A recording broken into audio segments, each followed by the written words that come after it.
speaker for tonight is Wayne Rehford, and he brought with him Old Bailey. Now, when I say Old Bailey, it's not his wife. His wife is here too, and her name is Mary, and we're very happy to have both of you here. But Wayne is the executive director of the Scottish Home in Wheaton, and he'll tell you about this Old Bailey that he brought with him as well. And he's going to be speaking as the ghost of George Anderson, and he'll get into that, of course. And when he comes up here, don't feel sorry for him. I don't think he's cold, but, he may look like he's cold. But he's got a kilt on, and it's part of the whole tradition and his talk and the history of the Illinois St. Andrews Society that is part of it. So, but without going into the story too much, have him come up here and give us our program. Thank you.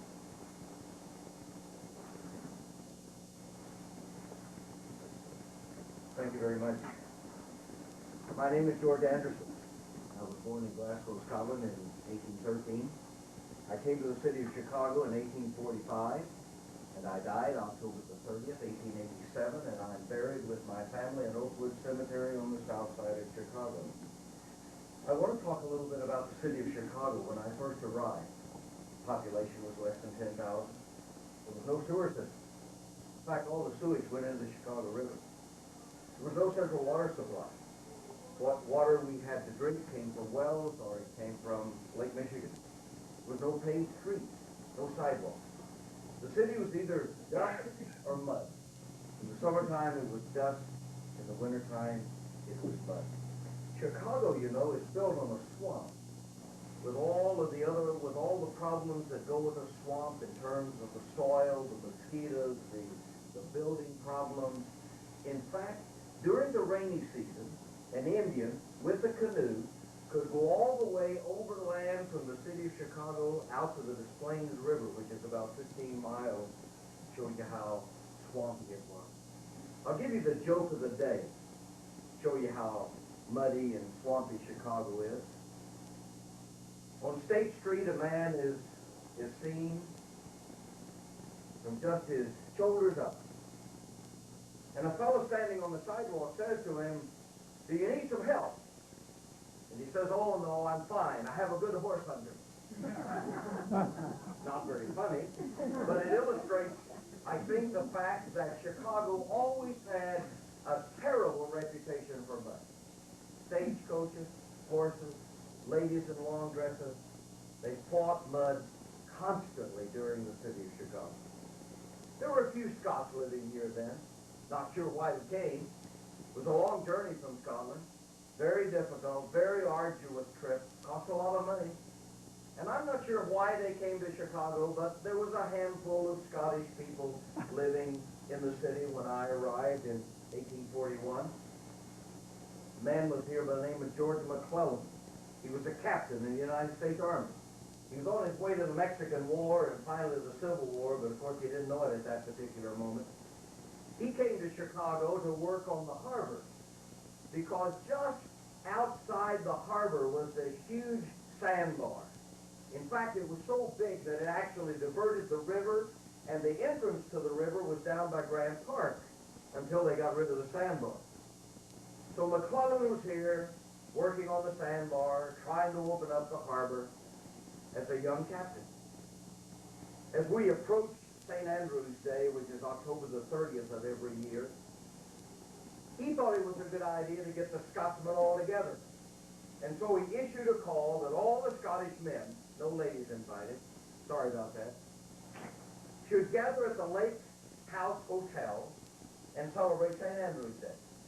Well, the Lake House was a three-story brick building across the Chicago River, about where the Wrigley building is now standing, but except down along the water's edge. And it was Chicago's finest hotel. I mean, they had printed menus, and they had tablecloths on the table, and they brought a chef from back east. In fact, it was so fancy that it never was really a success. But that's where we met. The bartender was a guy from Scotland, so we had plenty to drink. McClellan was living there while he was working on the harbor. And we met, less than 20 of us that night, to celebrate St. Andrew's Day. And we sang, and we ate, and we drank, and we fellowshipped, and we had a good time. And we decided that night that we would form a St. Andrew's Society, much like was already in existence in Boston or Philadelphia or South Carolina. And that's what happened.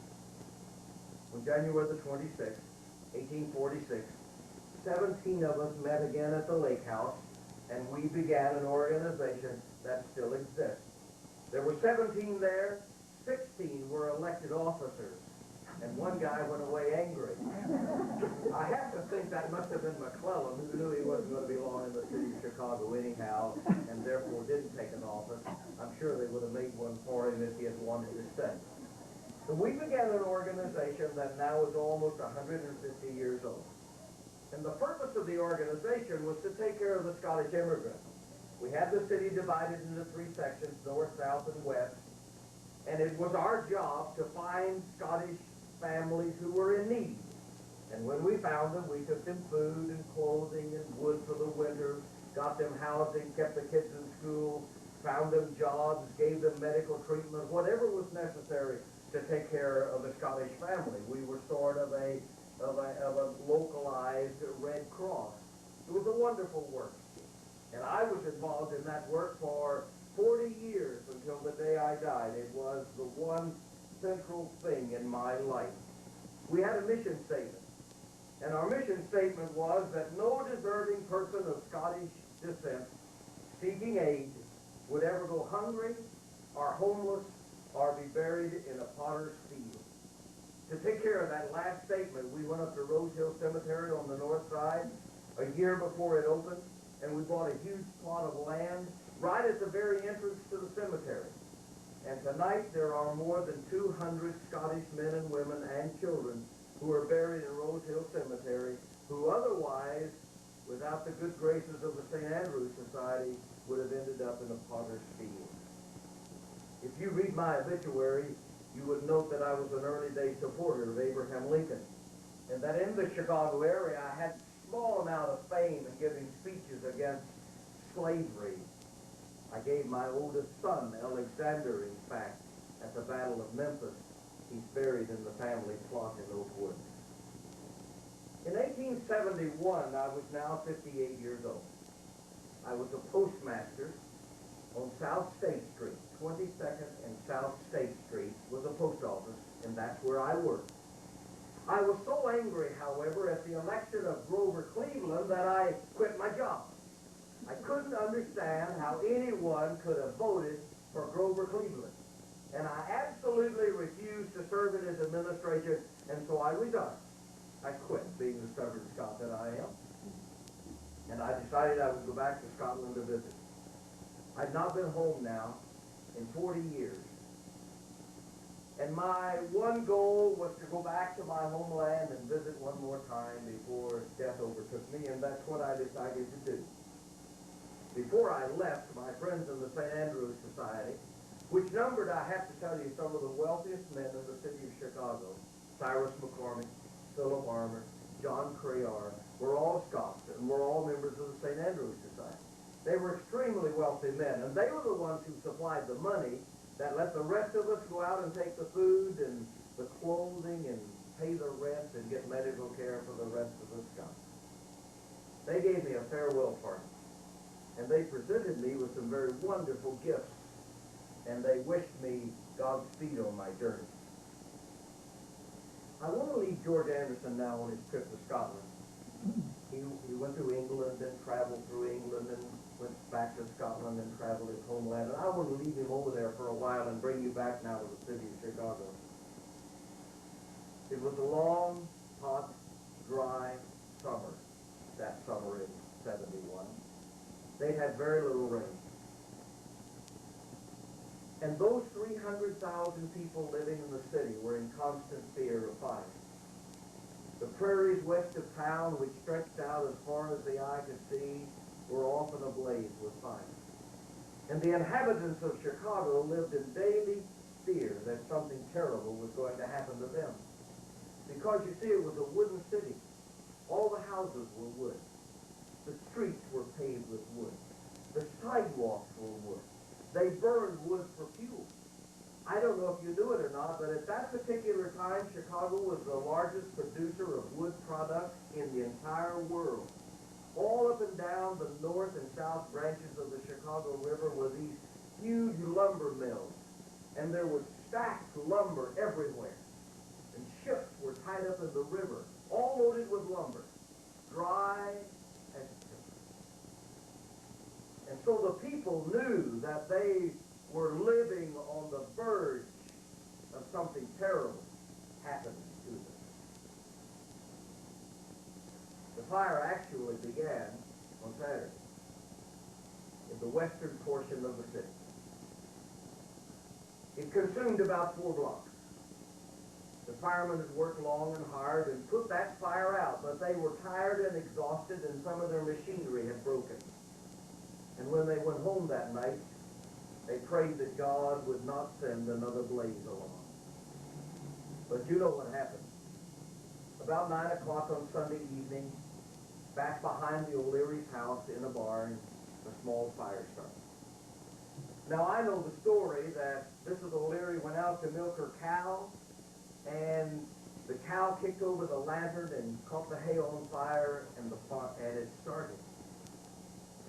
I don't think that's a true story. First of all, if you've ever lived on a farm, you don't start milking at 9 o'clock in the evening. That's already over with, right? I remember that from a kid. We milked at 5. We didn't wait till 9 o'clock.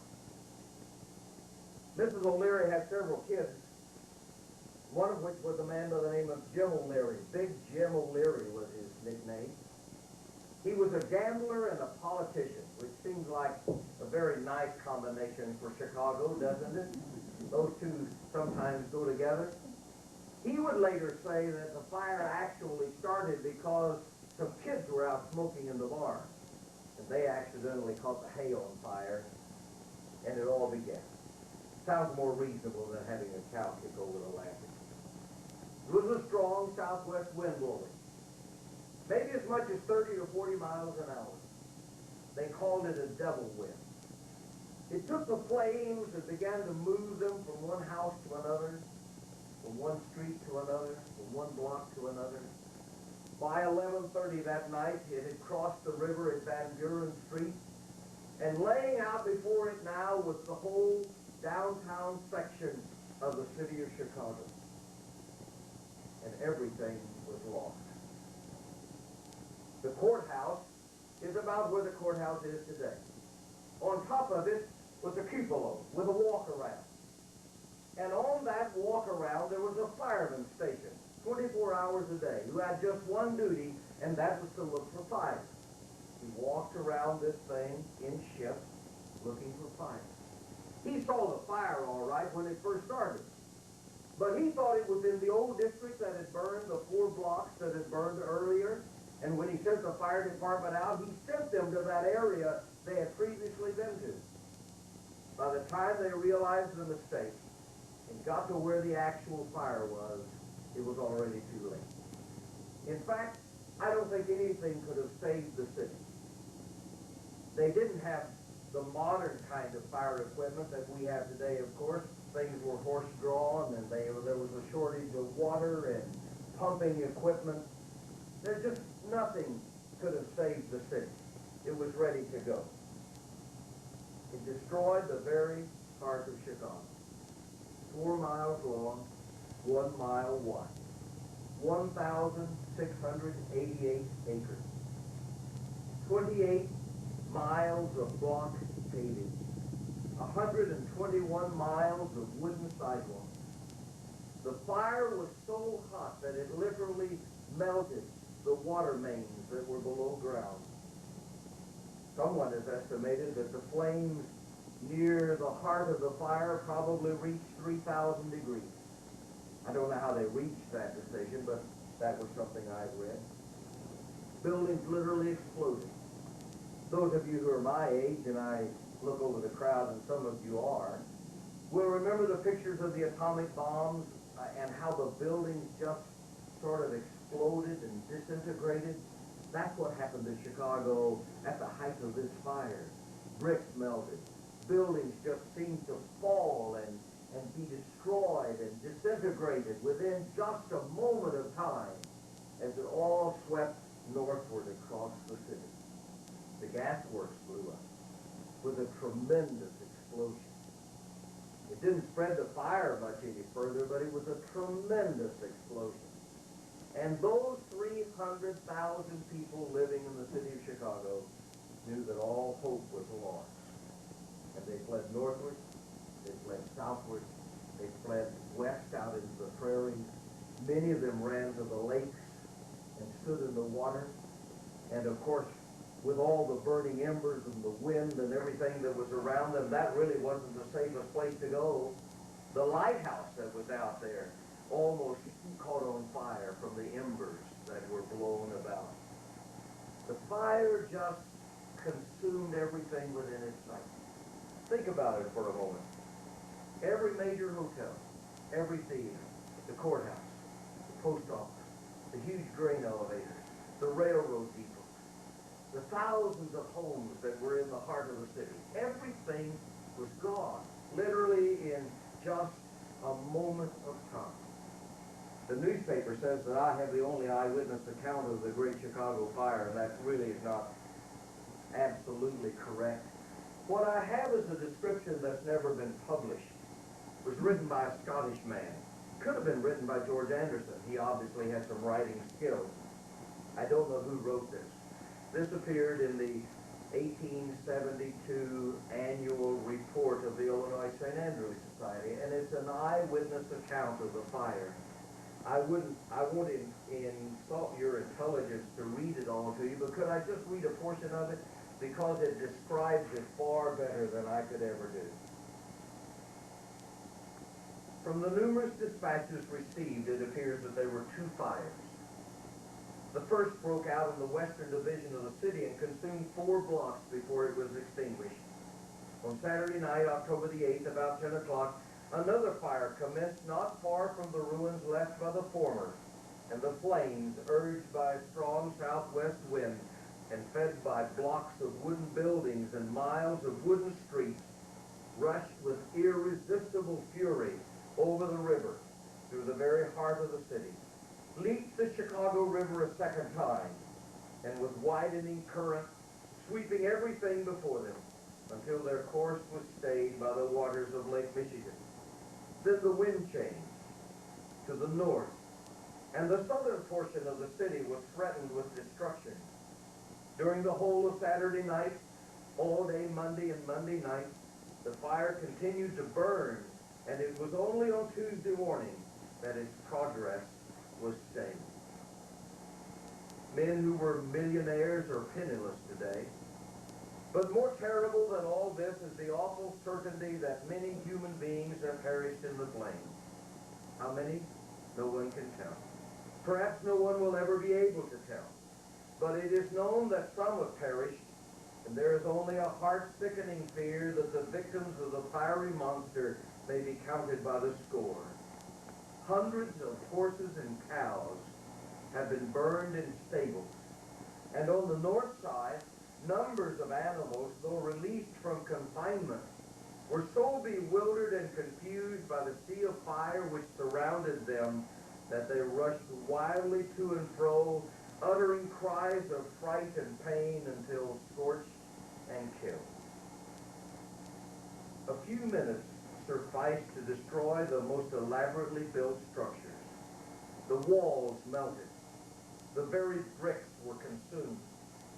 The wooden pavement took fire, making a continuous sheet of flame 2 miles long and 1 mile wide. No human being could possibly survive many minutes. Block after block fell, and the red-hot coals shot higher and higher and spread further and further until the north side of Lake Street was a vast sheet of flame from the river to the lake at one time, and so hymned the people that it was expected that thousands must perish. The Sherman, Tremont, and other hotels were emptied of their guests, and a remarkable sight presented itself in the hurrying of throngs with trunks, sacks, or bags on their shoulders, fleeing amid flames for their lives. And one more paragraph. This was the sight by night. One fireproof building, the Chicago Tribune building, seemed likely to escape, but by 10 o'clock in the forenoon, this remaining block was in ashes. Now was to be seen the most remarkable sight ever beheld in this or any country. There were from 50 to 75,000 men, women, and children fleeing by every available street and road to the southward and westward, attempting to save their clothing and their lives. Every available vehicle was brought into requisition for use, for which enormous prices were paid. And the streets presented a sad sight. Thousands of persons and horses inextricably commingled, poor people of all colors and shades and every nationality, from Europe, China, and Africa, mad with excitement, struggling with each other to get away. During Monday, a renewal of the fires on the west side was looked for, and a change of 5 degrees in the direction of the wind at any time would have led to that result. There would have been no refuge in the city for any. Everyone had their clothing packed, ready to start for the prairies at any moment, but God averted this latest possible addition to the disaster. And then he goes on to describe the condition of the people. And he says, the condition of the population at the date of our last reports were deplorable. There were thousands of people camped along the artesian wells 4 miles out, and perhaps as many more at the lake. And on Fullerton and Victory Avenue near the prairies, the people were being fed in the remaining churches, schoolhouses, and sheds, and by the roadside. It was cold and chilly, causing great suffering, but instead of this being welcomed, the people were praying earnestly for more rain. So fearful were they of a continuance of the flames. This was the situation at noon on Tuesday.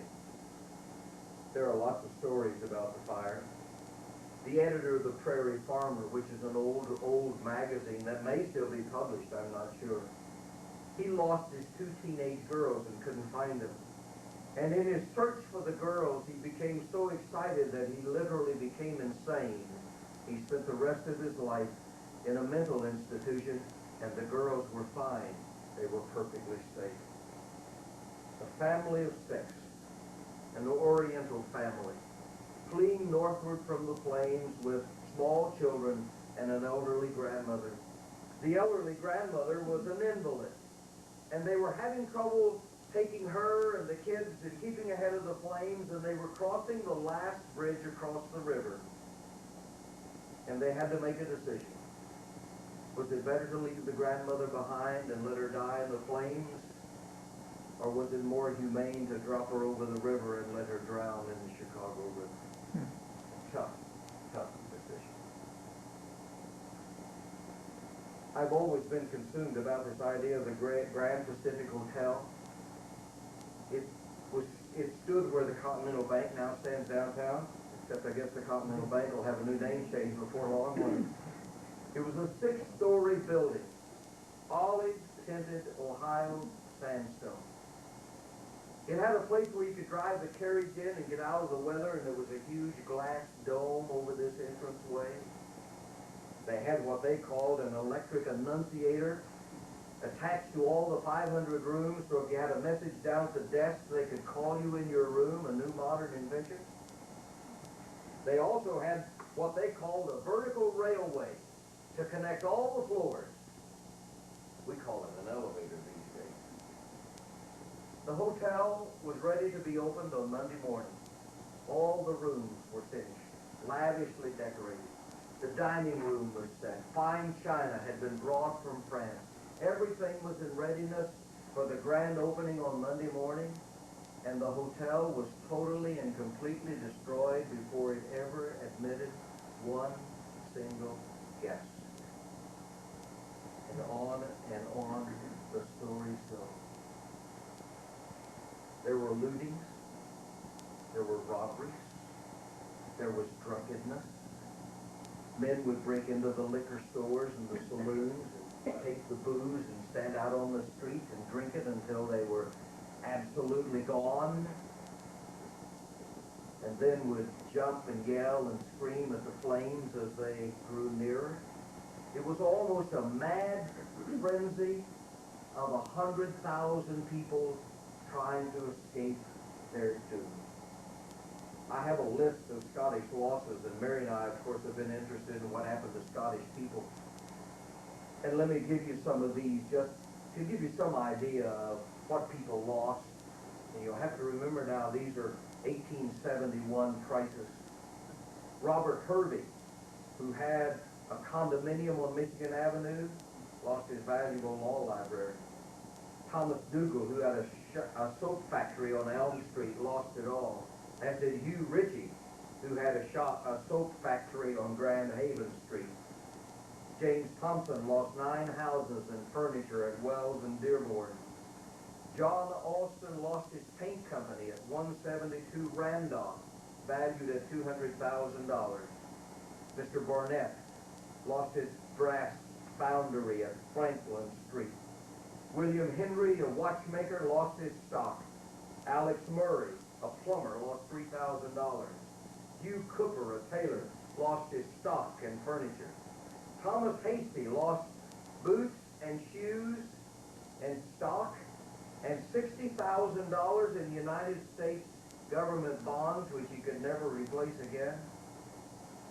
If you know much about Chicago history, you'll recognize the name of Robert Fergus and Sons.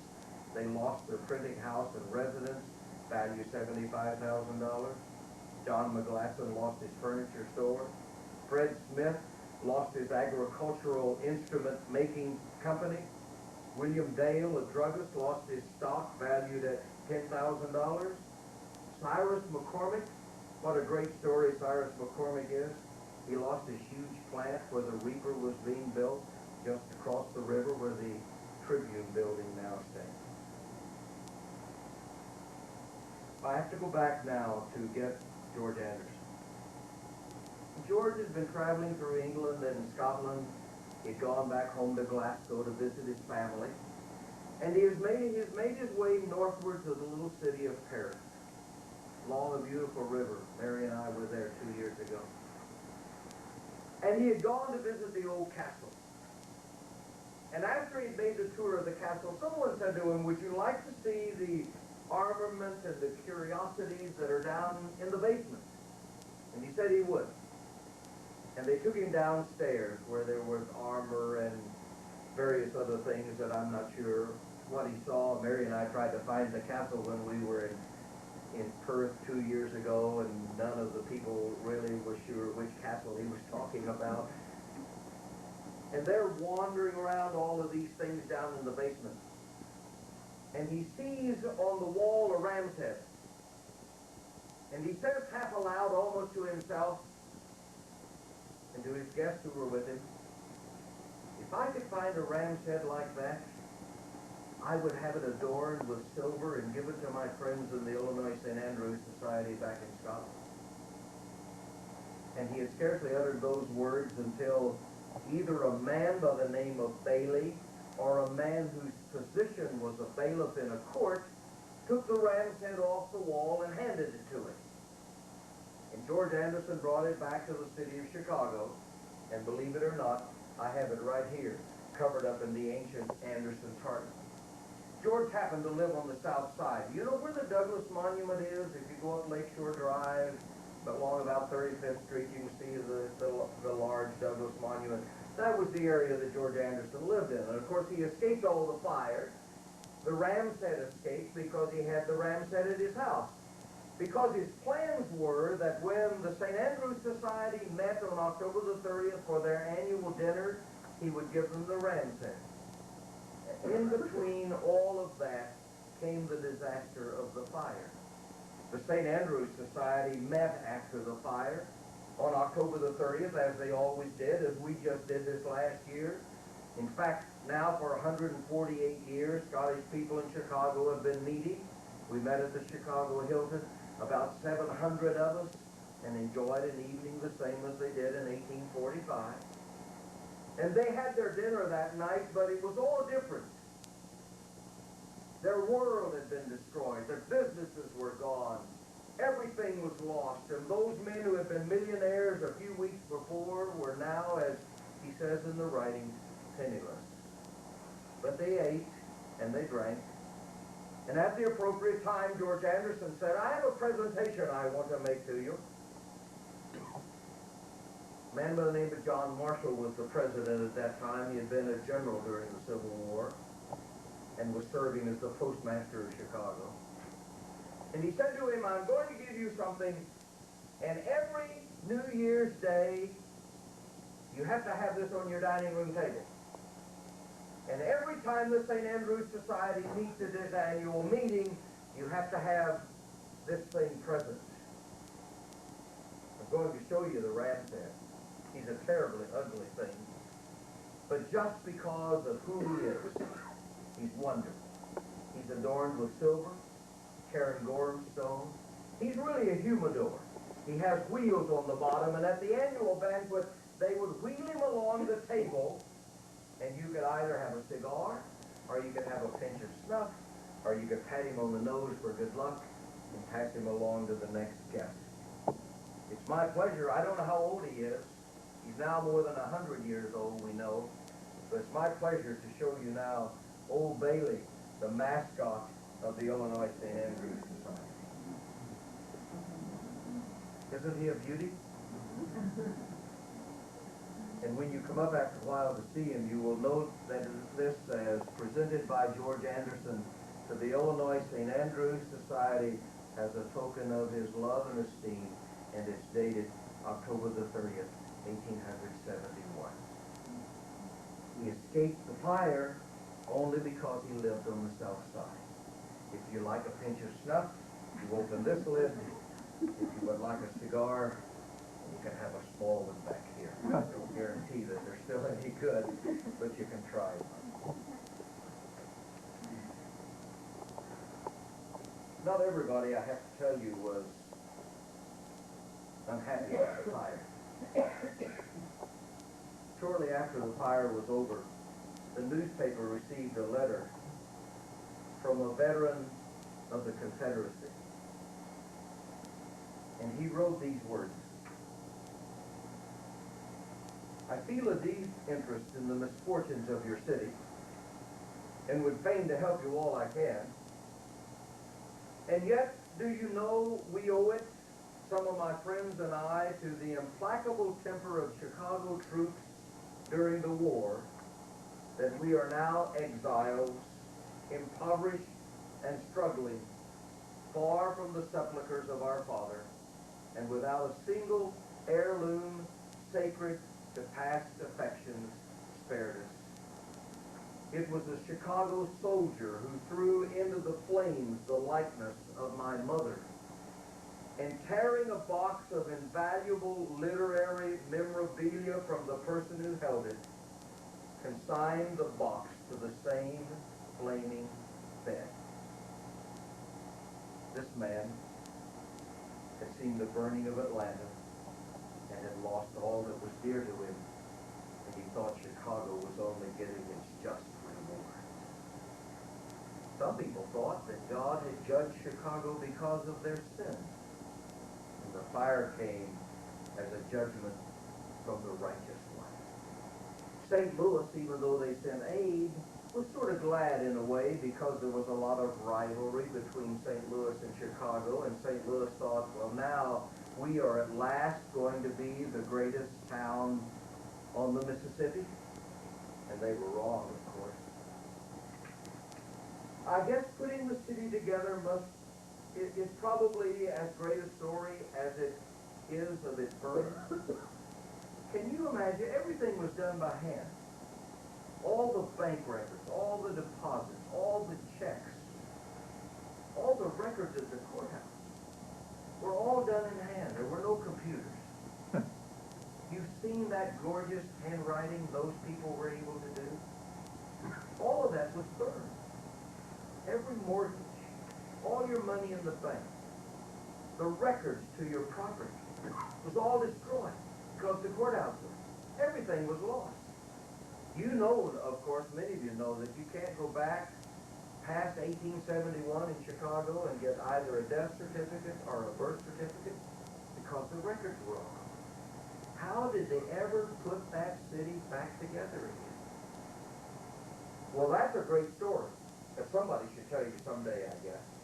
One thing that happened, I have to tell you, is that Chicago had the good sense to elect a Scottish mayor. They haven't had many. But they elected one in 1871. And he was an honest, hard-working fellow. And he got through the city council some very strict building codes. And he, nor his men, would take a payoff or would make a change. That's got to be unusual, I think, for the city. And he began to enforce these strict building codes, which said there will be no more wooden construction in the heart of the city. And all the people who had been living downtown moved out to the suburbs. And that's why towns like River Forest and Oak Forest and Riverside, where many of the rich had summer homes, they just went out to the summer homes and lived and never went back to the city of Chicago. In a way, it was the salvation of the city. In spite of all the loss and the tragedy and probably at least 300 people were killed. I don't think anybody will ever know how many died, but at least 300. But it cleaned out all the heart of the city so it could be rebuilt and grow and develop the way you see it today. And a number of things happened. First of all, they had the strict building code. And secondly, they had electricity in a little while, and they had elevators shortly. And then somebody made a marvelous discovery that you could mix salt with your mortar and you could work past freezing temperatures. And so the construction and the building never stopped. Somewhere in my things, I had a little note, I thought. I guess I don't. If you ever go down to the Historical Society, they had, after celebrating the 25th anniversary of the fire, they have a wonderful description of the fire and how the city was rebuilt.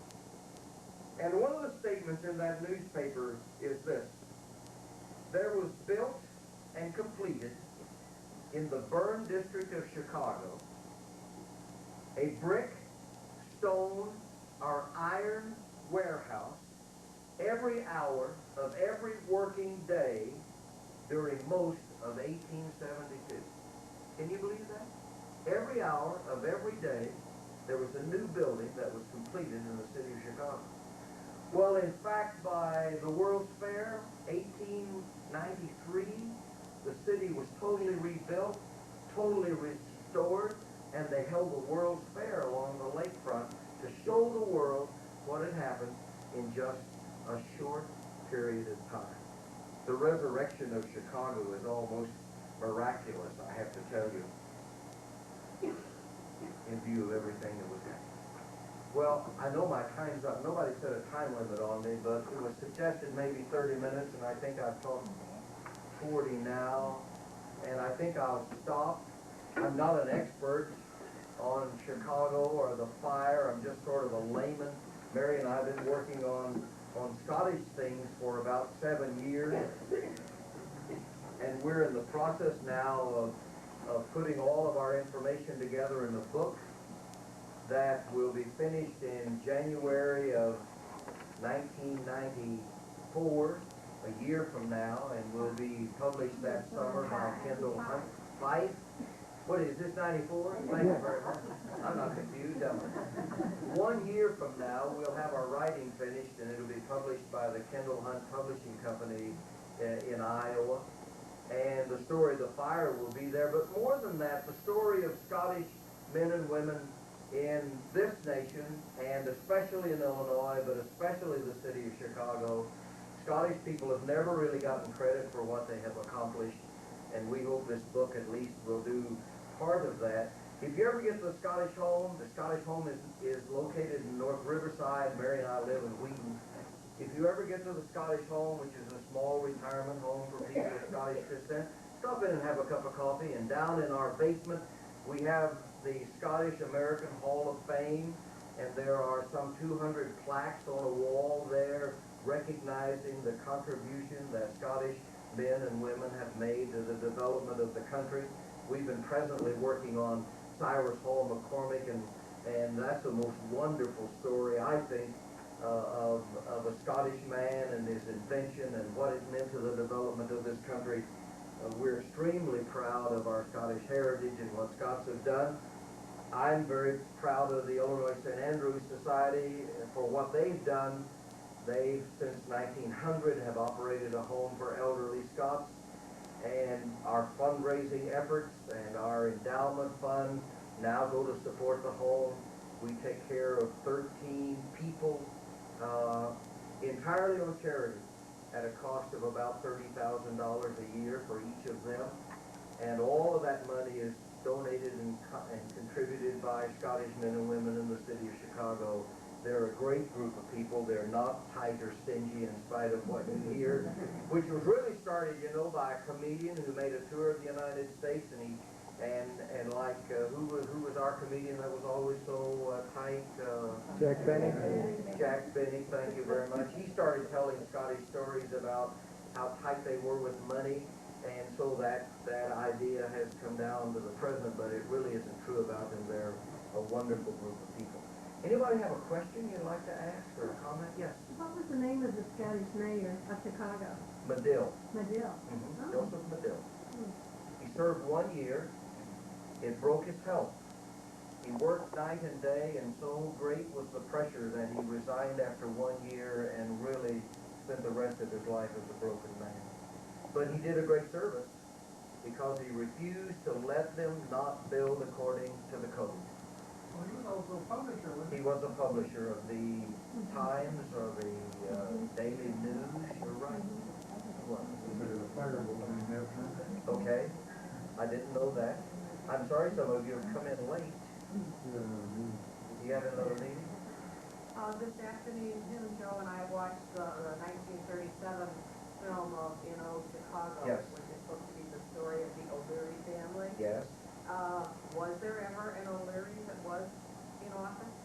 Not as mayor, to my knowledge. No. The one O'Leary, Big Jim O'Leary, was a politician, but I think he was not a mayor. But there again, I'm not an expert about the O'Leary family, but it'd be very easy to find out at the library because they have all the mayors listed in a book, I'm sure. Yes. It's a very small movie. Was it when they rebuilt Chicago that they did that tunnel system that, 2 years ago we had that flood? And they found all of that underneath that they weren't? The tunnel system was built as they began to build the big buildings, yes. Yeah, it was a way to move coal and supplies and things in and out of the buildings. And of course later on they put the electrical lines down there and the telephone lines and then sort of forgot about them, I guess. That was an interesting phenomenon, wasn't it? Anybody else? Well, I thank you very much for your attention and your kindness.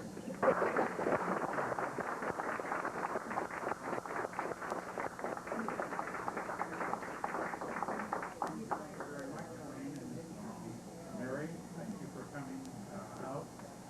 Wayne, is it true that only a Scotsman can pinch a penny so that it makes Lincoln's eyes tear up? I'm sure that's probably Well, I see that Yvonne Ferry and the committee, yourself, committee of one, has some refreshments there.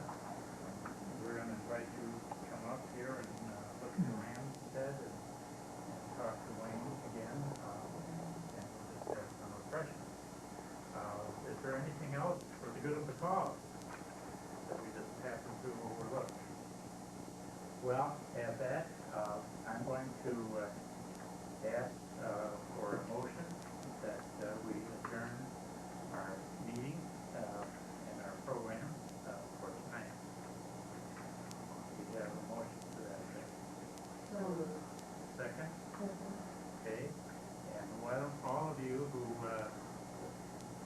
breathe, stand up and stretch and greet one another.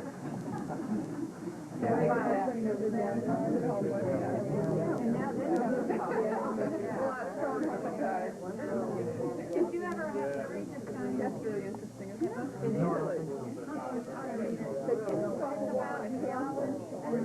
No. This man, Mr. Anderson, went back to where Stanley came from. Right. And he commented to somebody there that he'd really like to have a ram like that. Take back to Chicago for the St. James Society. They just right off the wall of the castle. The thing is, you know, it's over 100 years old. Off this after you got your supply. And here, if the stuff got hard, you use this to break it up. And then this was to open up the end of the cigars, as near as I can figure out. There isn't an instruction book with it, so we just had to guess at what things are like.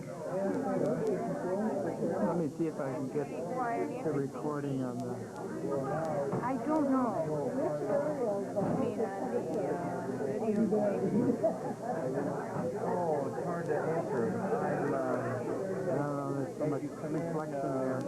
To the cemetery, you walk to the... On the end of the horn. I didn't ever see anything that order, put on the end of the horn.